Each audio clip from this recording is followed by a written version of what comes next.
Hello, everybody. Welcome to the Enigma Show. I'm Eddie Enigma. Subscribe, hit the notification bell so you're notified every time I upload a new video. Hello, everybody. Welcome to the show.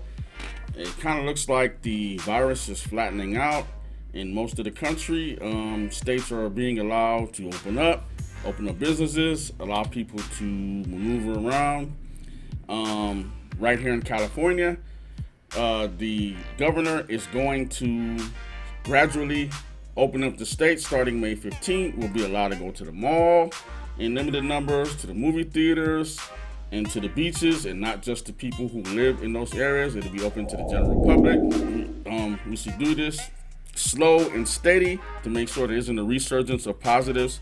I kind of question certain states like Georgia that are just letting people go out in full force, like as if nothing happened.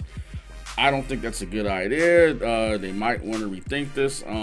It may not go well, but we'll see what happens. But it's still a good thing because we were locked down for almost 2 months. It seems a lot longer, I know, but thankfully we'll be able to get back to some sort of a normal life. I want to go back to how this thing all started, and we have to lay blame where blame belongs, and it belongs in the hands of communist China. The laboratory in Wuhan did not want to receive inspections a couple years ago from the United States. From what we've come to know, the virus definitely was experimented, at the very least, in a lab in Wuhan, and somehow was allowed to escape. And like I said in my previous video, they allowed people to travel to the United States and other countries. We can't deny that fact. So I don't blame the president for shutting down the country when he did. And remember, he got a lot of criticism from these talking heads in the mainstream media and in social media on it was racist to close the country and to stop travel to China. It's almost 1 million positive cases in the country. Just imagine what the numbers would be if the president didn't take these actions as early as February. He may not be the smartest. He may not make all the correct decisions. What president does? So you tell me in history a president that made all the correct decisions. I'll wait. But I think he has the well-being of the country first. I think he's concerned with the American citizens first. And that's what we all should be as American citizens. We should be concerned with Americans who are born here, American-born citizens and American citizens first. Not to say that we shouldn't worry about foreigners and immigrants, but the American people has to be taken care of ahead of them. We need to make sure our country is strong because right now we're vulnerable and our infrastructure is a little vulnerable. Economists say it's going to take us a few years to get back to where we were, and that's a little bit scary. And we don't have this virus licked just yet. We don't have a vaccine, and doctors say we probably won't have a vaccine up until late 2021. So we still kind of have to handle this thing carefully. We still have to practice the social distancing, cover our faces in public, and do all those things that we did while we were on lockdown. The celebrities that were caping for China, where are these celebrities, i.e. Cardi B, for the African immigrants and black Americans who are in China receiving mistreatment? They wouldn't allow a pregnant woman into a hospital. They're stopping people from eating over there in China just because they're black. They're trying to pin this COVID-19 on them, even though they had nothing to do with this. I don't hear anybody caping for them. I don't even hear the mainstream media even talking about this issue.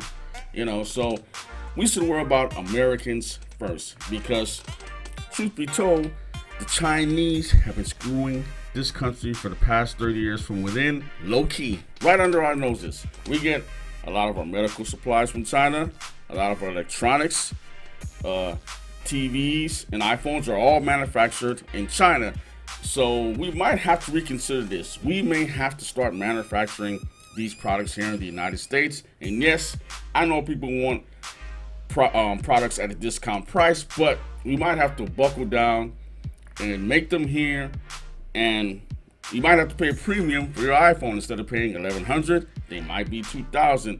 But at least we know it was made in America and we can trust the product because China has a long way to go to earn our trust. I think the president is doing the correct thing, keeping stiff sanctions on them, and he should keep these stiff sanctions and tariffs going for a very long time. We should not trade with them anytime soon. We shouldn't allow any of their products to come into our country for a very, very long time. And people who have an issue with this, go over to China and see how they live. See how their citizens live. They're working in sweatshops. People who make those iPhones, they're living in the worst conditions. So if you want to cape for them, go see how it is. You have the freedom to criticize the president here. You have First Amendment rights. We can say what we want about our president and nothing will happen to us. Try that in communist China and other socialist countries. Try talking about the leaders and see what happens to you there. So you are lucky to be in the United States. And anybody who thinks they're not, go somewhere else. Go to another country and see how you'll live. You'll be begging to come back to the United States. I believe in Americans first. And this is nothing against immigrants or even Chinese immigrants who became Americans. But it's okay to help others, but we have to take care of home first. Well, you guys, let me know what you think. Do you think that I'm right and we should get behind the president and get behind the country? Or do you think that the president totally handled this wrong?